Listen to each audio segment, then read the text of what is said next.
The special call compensation workshop for the city of Danville, today being Monday, November the 16th, and the hour is 1:01 p.m.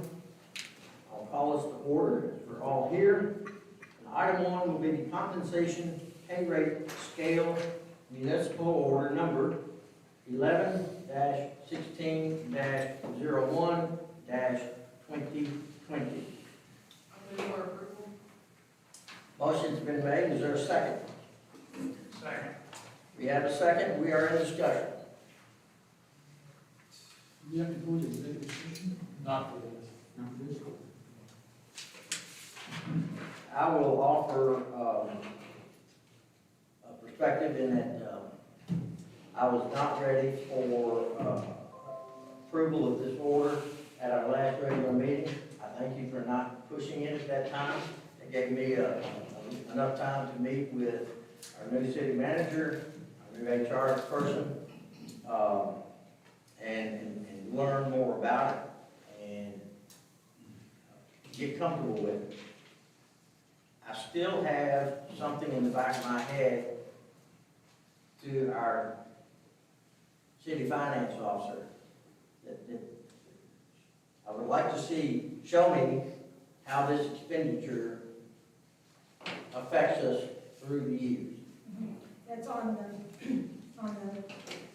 the sheets that we gave you. It's included in all those numbers. This expenditure is included in all those numbers with the additional retirement, because I went ahead and said we're going to put back in place the 12%, but we have no reason to believe they won't.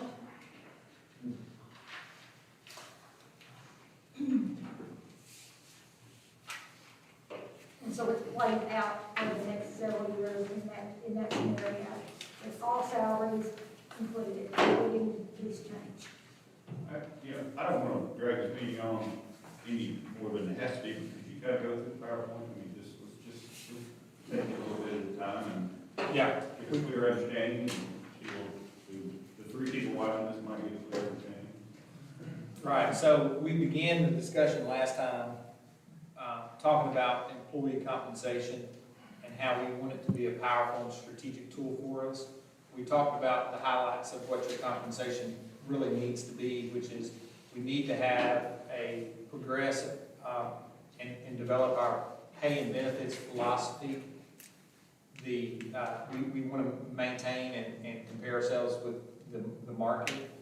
We want a strategic approach to what we're promoting and within our organization. And then we want the employees to understand really what their benefits and compensation package is. And I think that's unknown right now still. And so ultimately, if we do a good job with compensation, then that puts us really, I use this symbolism of a bridge, because that really gets us as a community where we need to be in terms of city operations, right? And so then when we talk about what are our goals tied to compensation, right now they're a little loose or undefined, but there's three tenets we talked about on the next slide. Is it has to be affordable for the city, but also we want it to be structured so that the employees have their efforts are directed to achieving our goals, but also their own personal goals in life. And then also we want it to be market competitive reasonably, right? So then I talked about how our existing plan is nice and tidy, but was really developed several, really many years ago, and so it needs to be revisited so that we don't have the problems that I highlighted on the next slide, which is over the course of time, we've been focused on hiring, we've moved our entry-level pay around, and we've really not done anything to fully address where people end up within their existing grades. And so that got Randy and I talking about what mechanisms, how are we giving raises, and what are those? And so he highlighted the entry-level pay scenario where it's 0 to 25%, so we deleted that this summer, which that was some action you all took back in August, I want to say. And so now this then applies that same theory to the existing employees, so that a 10-year person is where they need to be inside of that 10-year, inside of their pay grade. So this doesn't change any of the grades. It doesn't address the market study directly. It uses our existing bands and ensures that we're paying people where we need to be. And so that when we compare those positions to the market, we're comparing them on an apples-to-apples basis, right? And so then the next slide that I provided was the actual comparison of what those pay grades were compared to the market, and what we found was is that, as an example, the police were most divergent from the market, and finance is probably the least, strictly because there's the most new hires in that department, probably. Right? And so then, to address the compensation plan, the strategic plan, what we talked about doing at the meetings, really 3 steps. Our first step is to organize our incentives a little bit better, make those uniform. For example, enable all employees to get longevity pay. And so you all passed that at the last meeting. That was important, one of the steps, and Randy's working on implementing that now. Then also, this proposal that you have in front of you, which is your minimum pay with your experience level, right? Instead of, and then moving forward, we will fully develop that compensation strategy, that benefits plan that achieves and tries to target what our objectives are, right? Longevity, we'll skip that slide and we'll go to this compensation plan recommendations. And what we saw is that as we've adjusted pay over the years with COLA, that has not really kept pace with the changes in the market, so that a 10-year officer is really not where, and I'm using the example on the slide of a police officer, the 10-year officer really doesn't end up at the 10-year mark using that COLA adjustment. And so this implementation of this policy enables us to move all the employees to where they need to be inside of their existing grade, right? So then we have a starting point against the market to look at as we go into winter and the budget season next year to try to figure out how to close the gap on the market analysis. Does that make sense? And so then the winter work will be more comprehensive, and we want to talk about things. For example, we got a grade 27, we got everything from a city clerk to a finance officer to a water plant operator, all in that same grade. And what we want to do when we're talking about structure and strategic plan, we really want those grades to highlight what our needs are, and then we want to compensate ourselves based on those needs to try to get people into those positions that are of need and across the board. And then really those jobs maybe not be comparative, right? Maybe not as comparative as we'd like to think. An administrative role versus operator role, right? So we need to consider that in the compensation plan.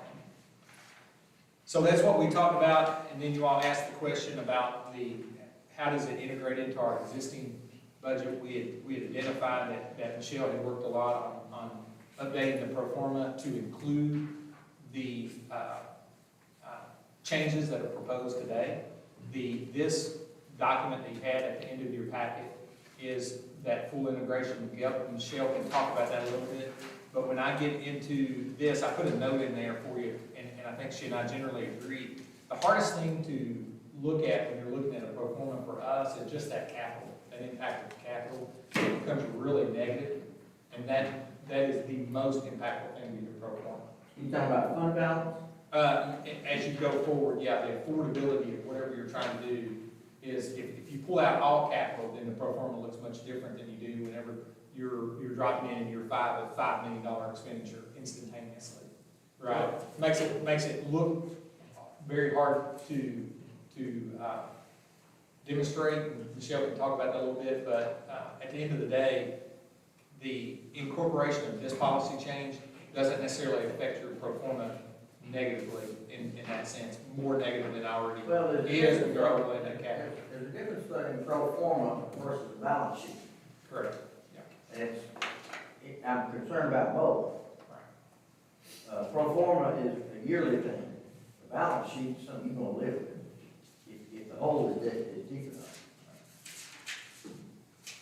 Michelle, talk to us about balance sheet. Talk to us about borrowing funds every year. Well, we've been borrowing funds quite a bit, and we're pretty much at our max on the enterprise utility fund, just because the loan covenants, we have one, as loans come off, things go on. Now, we have refunded, last year we refunded 3, we refunded some before that, And this gets us into a better shape when we do these refundings. When you say refunded, we didn't give you money back, we pre-refunded an existing Loan debt that was at a higher rate. for a lower rate. We renegotiated at a lower rate. Right, I correct. don't want anybody thinking we gave money back. No, we didn't give you money back. As if you were doing your mortgage, you went in and you you got a lower rate in your mortgage, and so we went through that process with the bonds. And we done 3 last year, which was our last 3 big ones that we could do at this point in time that don't have call dates on them. And we've been doing that for the last 5 or 6 years, if you all know that. And that's helped us get into a little bit better shape. This year was hard because of, the setbacks, but now that, we've got a plan to go forward with, getting utilities back on track and open that up. And we've got a big plan to get utilities back on track. That's gonna bring the utilities up a little bit. So this is worst case scenario here. And so, we always borrow money in utilities for any big project we've always had to do that. So the first year, we're looking at $4 million.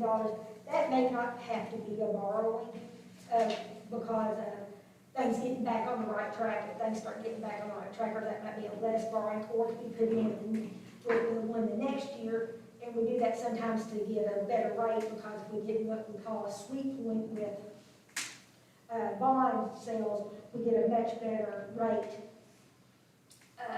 on things. As far as the general fund goes, I don't foresee borrowing on that unless we do something for the downtown project, which is unknown right now. So let's look at 2023. Okay. We're gonna borrow $6.6 million for the utility fund.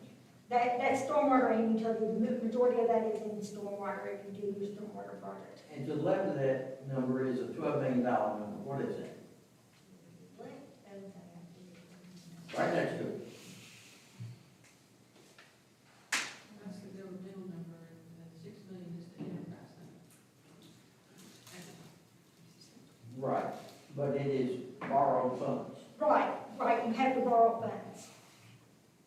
So we're gonna borrow, the 12 million is if we borrow funds to do a, aqua center, basically, redo Parks and Rec, redo the whole Parks and Rec and do an aqua center and everything. And there's a note at the bottom that says if the aqua center is not done, you don't have to borrow anything. So this pro forma is based on the 10-year capital projection that was included in the budget cycle this spring. So that, the reason for my note for you is to understand that the thing that affects your budget projection, which is this document the most, is just your capital, that your 10-year capital plan that you all talked about in the spring, right? Which you have no idea if you're going to do that in year 2 or year 3, and a lot of times those may take place over multiple years. Right, so like the fire station, for example, could have happened last fiscal year, but in our reality, because of COVID or whatever, it's gonna happen next, and then the majority of your spending may not even come in until fiscal year 22, which is affects every number in the sheet, right? And then we have a limit on how many of those projects we can do at a time, just with man hours available to manage them. And so we, the likelihood of having that going on with an aquatic center or with something, so ultimately those things delay these other issues, and so by the time you get to actually doing them, your pro forma looks a lot different anyway. See what I mean? The general fund really doesn't have any borrowings in it except for the aquatic center. And basically, if you're going to have to do an aquatic, if you do an aquatic center, whether you do this increase, you're gonna borrow money no matter what. Right. Because it's such a big project. I want everybody to look at the expensive side, about halfway down under retirement. Starts out at 192225, and then it jumps to 29. It goes from, And then it jumps again to 33, 38, 43. that's assuming that they keep adding the 12%. The 12% builds on itself. I don't think they're going to give that back. They took it away this year because of COVID. So, In all honesty, their pro forma does not go out this far, I just went ahead and kept it out this far just to make sure that we can do it, being on the safe side. So if they do continue to do it on out past their original due date, my pro forma says that yes, we can do it. Okay, so, and I know I'm being sticking the mud here, but we start in 2022 with a fund balance of 13 mil, and enterprise balance, governmental balance 13, enterprise of 5. The 13,000, you have to remember, has 8 million in it to do the fire station. But if I look, yeah, I got that. And I'm not, obviously we've got things we have to do. But when I look at 2022, and you look at the positive numbers in the government and enterprise columns, with the beginning balance, ending balance, and just move your finger to the right, and look at 2025. And then flip the page. 2026, 7, and 8. And my question is, how in the world do you survive with that kind of indebtedness? Well, Mayor, I know you are all about the numbers, but this is an investment in our employees, and how do we survive without our employees? Well, I hear you on that one, but, to your point, we have to have employees. To my point, you're not gonna have any employees, you might not have a city. That's my point. I'm not knocking anything. I'm asking questions to say, how do we make this happen without blowing a hole in our boat? Well, and what we're trying to describe is that the biggest thing, for example, in 2027 on the enterprise, Yep. you're spending $14 million on capital construction, right? The year before that, you're spending on the enterprise fund $4 million in capital construction. And so, for example, go to 2025, you're spending 4.7 in the general fund. And the year before that, you're spending 4.5. And the year before that, you're spending almost 9. And so what my point is that number is being driven by the rate at which you invest in capital, right? And so that's heavily manipulatable. Either you can decrease the size of a projected project. So when we're looking at these projection numbers, these are on the capital side. Just at this point, we have no idea what something's going to cost in 2026 when we've not even designed a project yet. And the other thing is, we don't have anything in here for grants. Right. We, right now we're working on EDA grants, we're working on all kinds of other grants. There is no grants in here, but that's not income that's known to help take care of some of these capital projects. What, in the borrowing of enterprise fund, where's my capital line? It's above that first highlighted gain and loss line. Okay. So, is that the 2.4 number or 2.7? What number are you on? I'm looking at 2023. 2023? Oh, capital, sorry, 2.725. Is on the enterprise fund, Yes. yeah. Okay. And then, go ahead. Well, and the general fund is slated for 8.8. And so those are big, huge numbers on, for example, we have no idea what an aquatic center would even look like right now. So what we've taken is an aquatic center estimate that is out of the Parks and Rec master plan and dropped it into the pro forma as a placeholder, right? And to see what the overall net impact is on our city operations over time. Where's the number for the aquatic center? It's in that $8 million number, it's over the next 3 years, you can look at it. It's an 8, the 4, and the 4, because when we done the capital plan, we said that it would take that many years to get it all the way finished.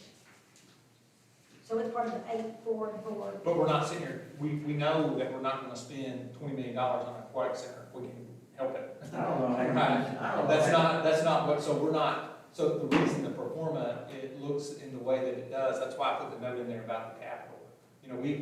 It's all about the timing of when that happens, and ultimately the choices you make, what you spend your money on.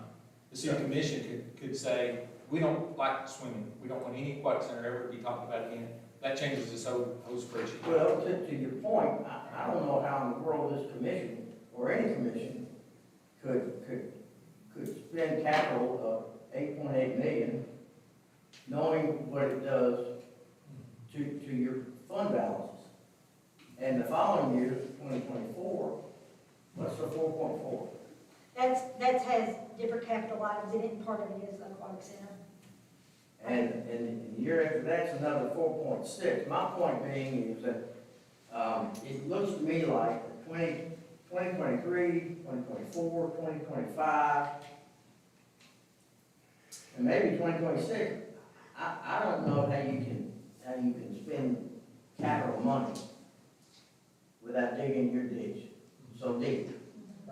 And so when the pro forma's put together with the budget, you're putting on that pro forma everything that you've got in your 10-year capital plan that you guys have talked about. Once again, this is a worst case scenario.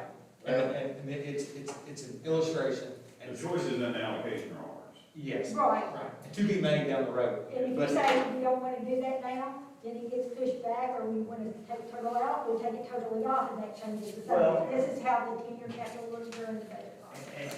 And while we may be able to say we can't do it at the Fox Center, I don't want to say no to everything, because if we need a fire station somewhere, we need a fire station somewhere. Exactly. That's a priority. exactly, and so what we do is, what the projection does is it takes everything on your list and it keeps it out in front of you.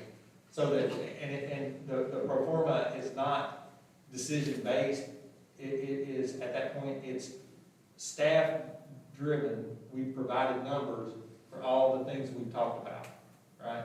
So like, the aquatic center is easy to talk about because it's right on the front of everyone's mind.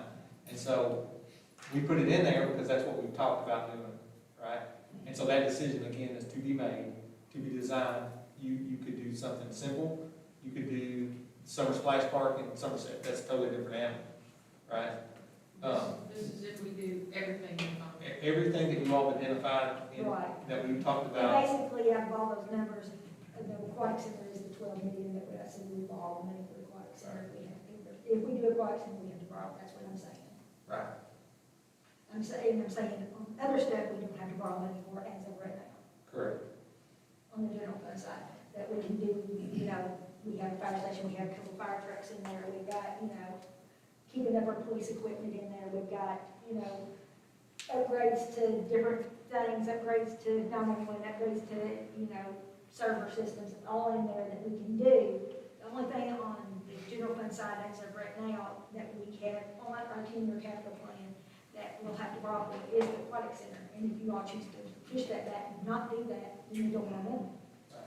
Michelle, I'm looking at the top on the revenues, it looks to me like you started out with a number of 11.5, and it looks to me like you've escalated that annually at about 1%. On the license and fees, yes, because that goes up every year normally, and plus we are coming out of a very low year, and I've tried to make up that very low year over the next 5 years. Okay. And that comes from how we came out of the recession.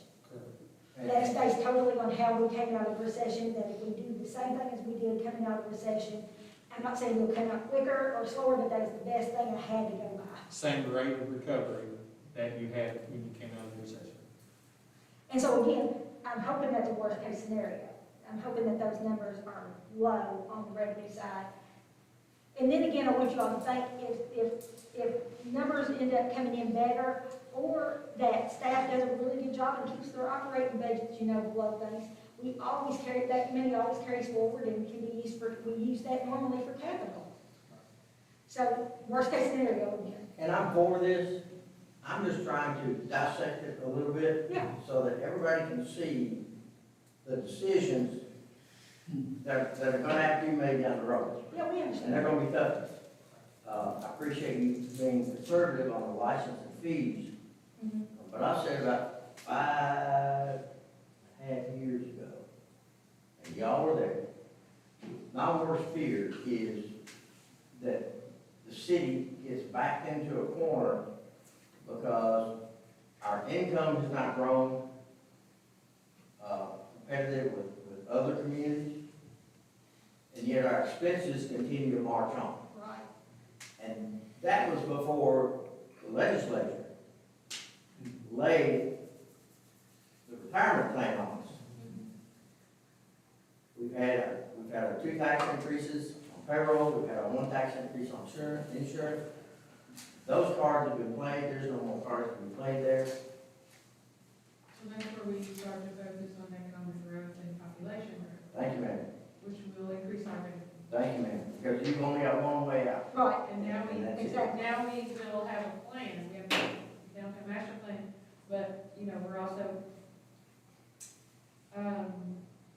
looking at other economic development plans, so Yeah. that's where. On growth now, as you said, we pretty much, we're where we want to be.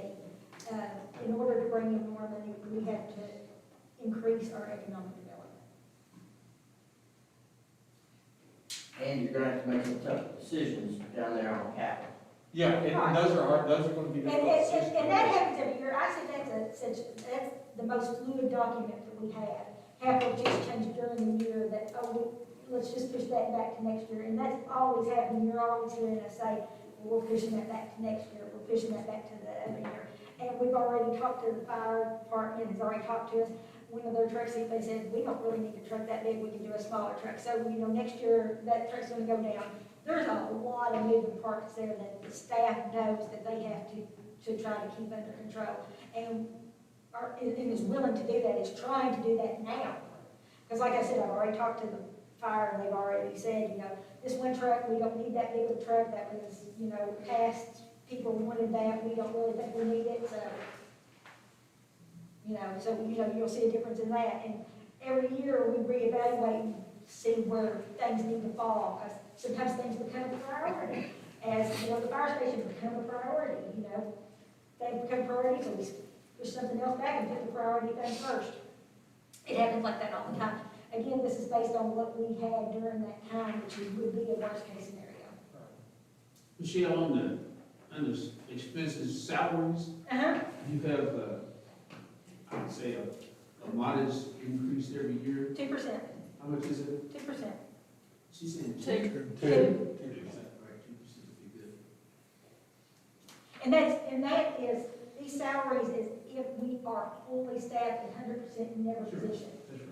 Worst case again, right? Yeah, worst case scenario, yes. And the medical benefits, you show a little growth there as well. We do show a growth there. That's about a 5% growth. Once again, that's based on if we're fully staffed and Max liability. max liability. Well, what we think the liability will be, that was changed.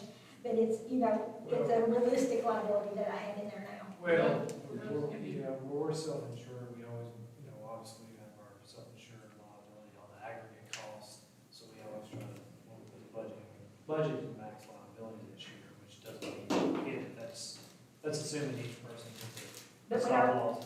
yeah, when we done the budget, I lowered those to realistically, and this is based on realistic.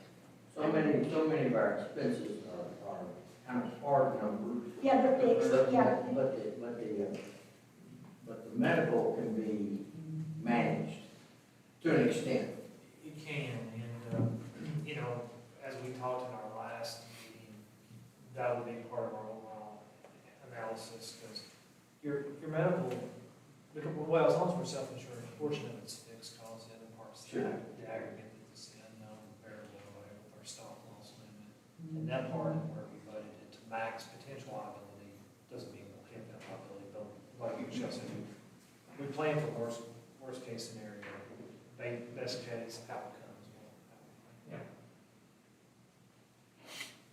And again, on these medical benefits, on salaries, on,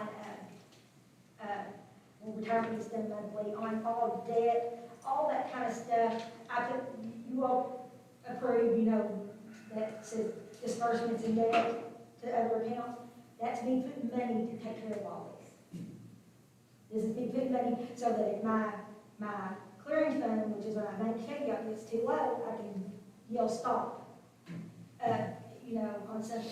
But that's the way I have the money, I put money back every month to take care of all this stuff.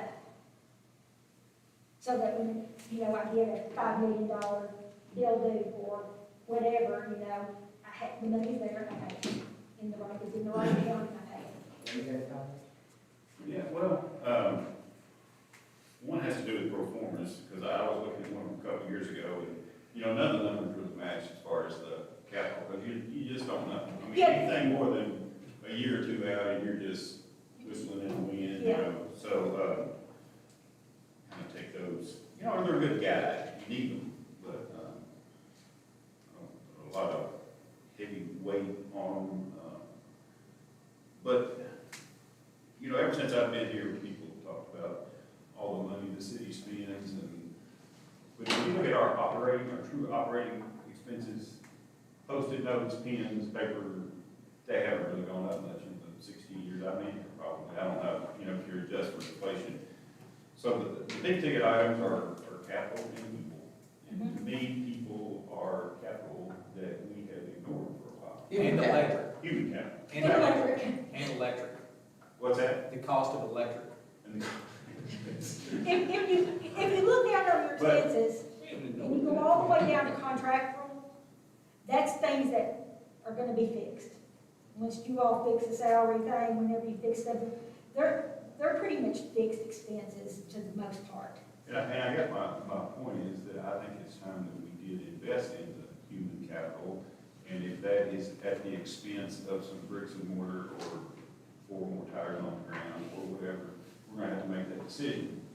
And, as long as everybody knows that, department heads and everybody is, if we're heading in the same direction together, then I think that's great. Now, and I assume you've had those conversations, but you haven't, I would. By necessity, you're going to be. Yeah.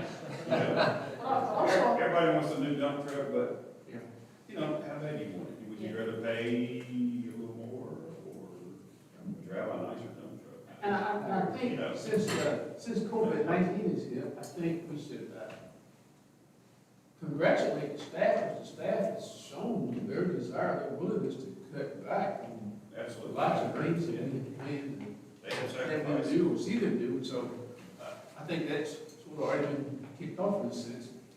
Michelle, I asked a question last time we met. Okay. I really appreciate this last document, because it brings a lot of clarity to my mind. But the question that you need to ask or answer out loud is, from 2021 to 2028, I don't expect to still be around here, but you're saying right now, based on these worst-case scenarios, the city's gonna be financially quote-unquote sound, okay, in arrears? You know, I can't promise that, because I I don't know. know crystal ball. But if everything stays status quo, yes, And if you can control us and cut back our spending, then we'll be, yes. but you think revenues are gonna be, I think as of right now, revenues are steady. I mean, we always could lose big businesses and everything. That's not foreseeable. sure, I You understand. know, what you do, but we also could get a big business in. I mean, that's the hope, you know, Yes. that we'll get a big business in, or we'll do this downtown thing and it'll get more businesses in and cause more people here. I mean, that's the hope and dream. That is, if everything stays steady as, you know, and if everything starts to come back slowly, I don't, you know, like I said, I'm getting a 5-year span to come back. Sure. Then, you know, your general fund is looking okay. That's a long way to say yes to me, right? Yes. All right. Look, but you understand, we need to save the money for a recession. How we brought that recession on? Where do you see that the general fund is okay? You're doing real good until you started down this road this year. Okay, so if you look at your estimated fund balances, and if you look at the general fund, like I said, in the estimated 2022, that still has a firehouse in it. So that's the reason it goes down to 2 million, we got rid of the firehouse. Well, then, if we decide to borrow 12 million and decide to do a $12 million aquatic center, then it's at 10.9, then 7 because we paid for it, then 6. Well, we've got it paid for then, we've got it in there, so we're back up to about 6 because by 2027, our revenues are coming back. But I think $12 million is a big number. It is a big It number, is, it is a big number, but that's what they had to put in the budget. In my mind, I'm thinking 5.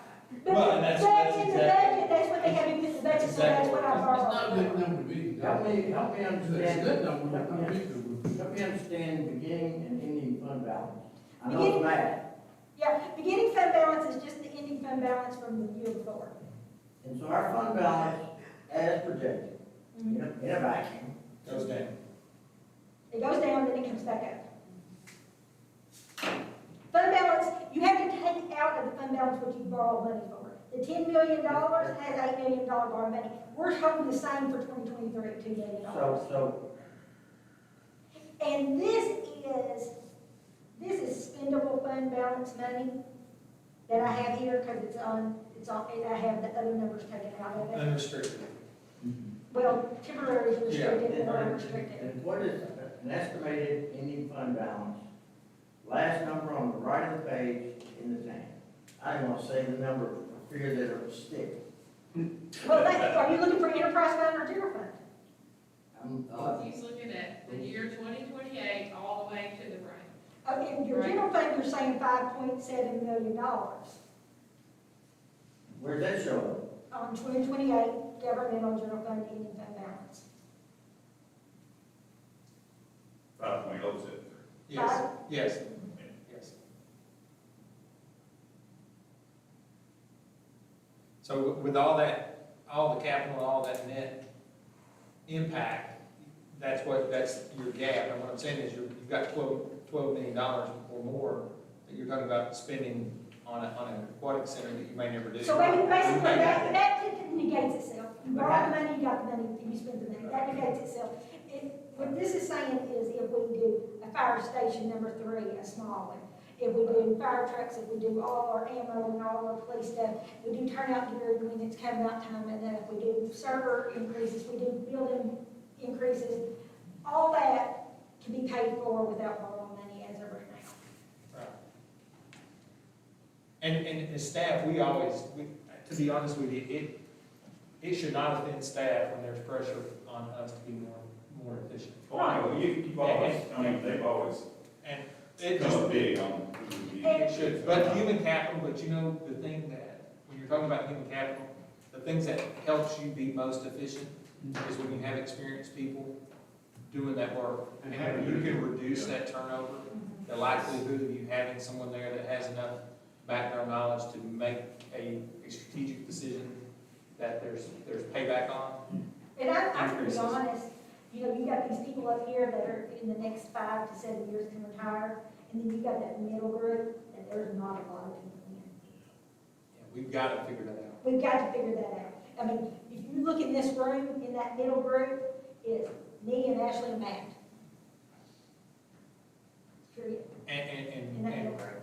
this type of That arrangement. scares me, you actually, man. We're that middle group.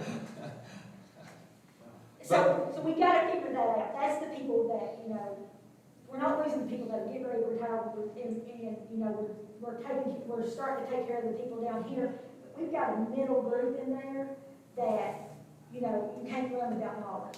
And the strategy behind this adjustment is to try to increase the likelihood of keeping those that you have.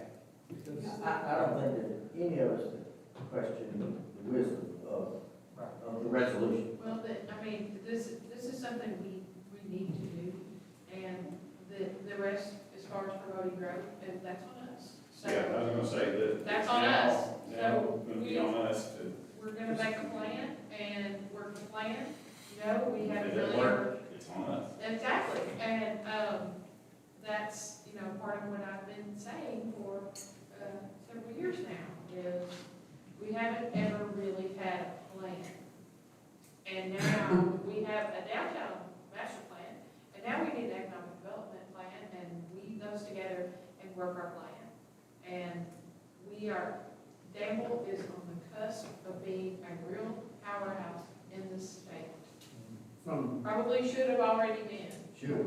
And we got here without a plan, so imagine what we can do with a plan and with our employees happy and well-paid and experienced and trained and sticking around with us to work the plan. So, that being said, I call for the question.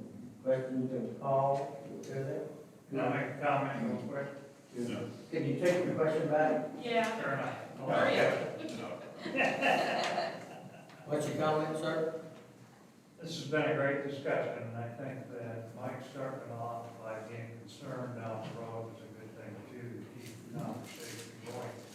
This commission, in my opinion, wants the staff to get their raises, but we don't want to dig a hole for future city commissions and staff to deal with and end up with layoffs and so forth. So I think Denise's comments are very good. Appreciate your employees. Hope that you're, then you go to the next step, okay, we recognized you, you're a valuable employee, what can you do to help us save money? What can you do to put in your good $8, get the job done, see where the waste is, let's get rid of the waste.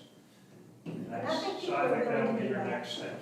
Earl and I talked about some things away from the commission, and I want an opportunity to ask Earl those questions in front of you, so if you want to really answer them. I keep bucking about this $15 an hour for a starting salary for city employees, and Earl has given me some good information about the fact that we're headed in that direction. So, Earl, would you share that with the rest of the commission, please? Well, after you do this, you're looking at about 50 employees, plus or minus, that is down below that $15 an hour mark that he's mentioned, which then more than half of those is at the $13 an hour mark.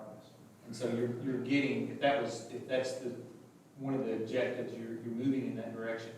You've got it down to that number in terms of 165, 175 employees, you're getting down to that number. So I thought, good for all of us to hear.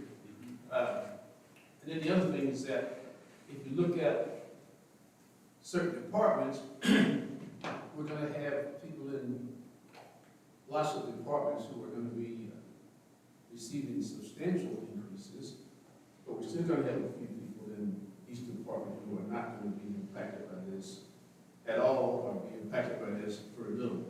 So I'm pretty sure that as we celebrate what we're doing, still haven't gotten to my goal, and that is to be impacted all employees, but 88 plus 66 is really getting deserved. Some of the 88 is going to get a double whammy. So I'm sure that gets out. People will know that we're not just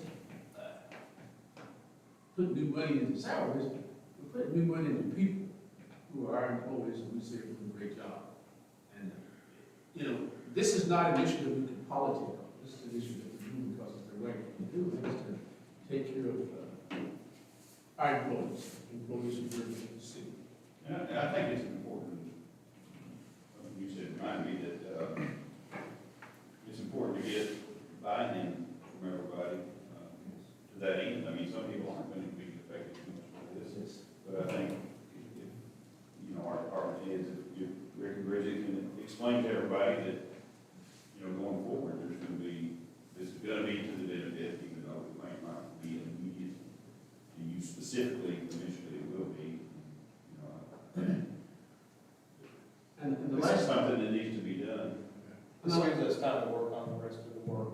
Yes. So, And the last thing that you want to assure us is that if we look at what we're doing, there's not anybody on the payroll today who's going to get overlooked that's eligible. That was the other thing I was concerned about, is that we can say 88, it might be 90, we can say 66, it might be 70, but you ought to sort of put those solid numbers there that your department heads, and you're not overlooked anyone that's eligible.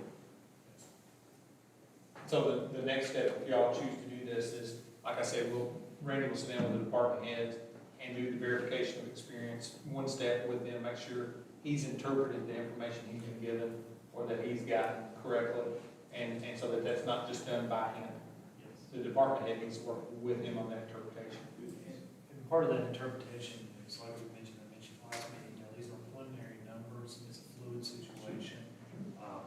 We will sit down with each department and review it. You know, our goal is to do it, make sure everyone's captured correctly, but within, using objectivity of the policy as it's defined. And that's what we're trying to get away from too, is subjectivity or pay inequity. You know, one other item is, that considers when we hire these experienced people, we're investing in them, it is a cost control mechanism. Yes, we're increasing salaries, but there's things that factor in, such as like Safety is a good example, you know, as, like we all know, workers' compensation can be a very significant cost burden. By having more experienced safety individuals, you reduce your safety exposure in the workplace. So that's just one element. Workplace efficiency reduces potential for overtime cost burden because people are more efficient in doing the job within 8 hours as opposed to 10 if they're less trained. So there are cost factors that will factor into this by investing and retaining our experienced people. The other part of it too is to also recruit the positions do come open those through retirements or so. When we hire an experienced person off the street, you know, like in those knowledge-based roles, for example, those people are going to get up to speed much quicker than if someone that's, you know, I mean, yes, we still want to open that opportunity for new people or us to start their career early. I'm not saying that, I'm just saying when we do hire an experienced person, it helps, it is a cost-saving mechanism. It's not a fixed cost, it's a tangible, intangible item that can be measured, but the potential savings is there. Yeah. Or the potential liability is there when you hire an employee too. Yeah, it'd be interesting if you could put a number on some of that intangible, what the net cost to us will be for this, You know, rather than just the gross. Yeah, I think one of the ways we can do that is through, I've been working this year with a lot of our department heads and KLC on safety measures. And I think workers' comp is a good tangible number that we can measure over time, which I know we've got our rate guarantee for the next 3 years. If we but our rate guarantee is locked in only if we maintain 80% of our loss run. So that's a good tangible number that we can say, okay, it's really working to help lower some of these costs. And same thing maybe on the overtime Yeah. component, you know, overtime costs for departments if they're operating more efficient. I was gonna ask a question of our legal department over there. Usually we pass something like this, it becomes effective immediately.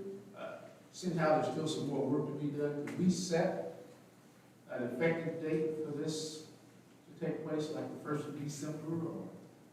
First payroll in December. First payroll in December. That's better to say. First payroll in December? Yeah. That's Let's not cut it off in the middle of the payroll. Because he has Yes, happen for everybody at the same time. yes, it happens around the same time. He has to meet with the department heads. He and Michelle have to go over the impact, longevity has to be incorporated in that. We'd like to make the change one time to include both this and longevity. And so, yeah, the target would be the first payroll in December. And then maintaining this will be much easier, much less expensive. And then the next step is also going to include correcting our actual pay scale structure as well. Yeah, and so That's just winter work. and when you get into that, there's gonna be really a lot of components to look at. It's not only getting us structured on the market, the line job, but also making sure our pay classifications are aligned correctly. As we mentioned, the ladder system where you have some of your bands overlapping, but also some of your jobs that are in different sectors and industries are lumped together. It's gonna be a big project. And then as far as the cost factors, you know, we're really going to dig into retirement costs, payroll taxes like FICA, for example, all that's going to come into play. Our health benefits, all that stuff has got to be looked at. And then also, there's no policy items that need to be looked at. It's like, how are we going to define? Yes, we've done a great job now. We've established starting the pay rate policy, but we also need to establish standardized comp policies for how we do pay increases if they're objective. And they meet our long-term goals for the city too. And also, you know, these things are all important to have us be able to have a skilled staff to do things we want to achieve as a city operation. So that's going to be a big project, but all these things are going to connect the dots, so to speak, when we start. We'll talk about those February or so, maybe. Yeah, because honestly, we're going to have to start in December looking at healthcare for next year. So it's actually, we start looking at rules for healthcare in December, so all that's got to be factored in. They do realize that if we do this, that each of them have to pay us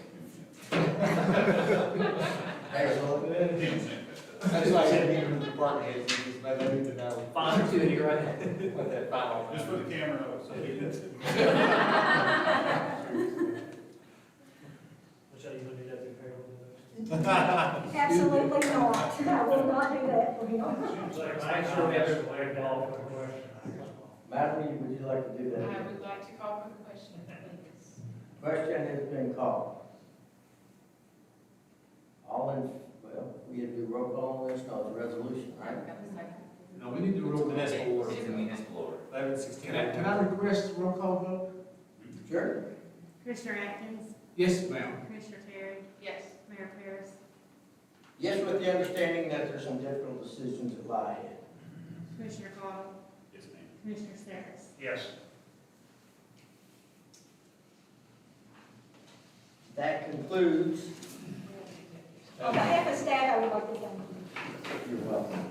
Okay, thank you. Thanks, Dad. You twisted my arm. That concludes our regular meeting. Chair will entertain a motion, let's see, to go into executive session pursuant to KRS 618101F. So moved. Motion's made, do I hear a second? Second. That's first now, correct? Yes. Okay. All in favor, say aye. Bye. Aye. Opposed, like sign. We are in executive session.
Do I hear a motion that we move back into regular session? Yes. Thank you, Mr. Sears. Terry, thank you. All in favor, say aye. Aye. Those like sign, we are in regular session. Thank you, Mayor and Commissioners. We would ask that you accept the resignation of Orville Napier effective November the 13th. Motion made by Commissioner Cottle, is there a second? Commissioner Terry, thank you. Discussion? All in favor, say aye. Aye. Opposed, like sign. Motion carries. I believe that concludes our special call, executive session. Do I hear a motion to adjourn? Thank you. I'll do that. Mr. Cottle, Mr. Terry, all in favor, say aye. Aye.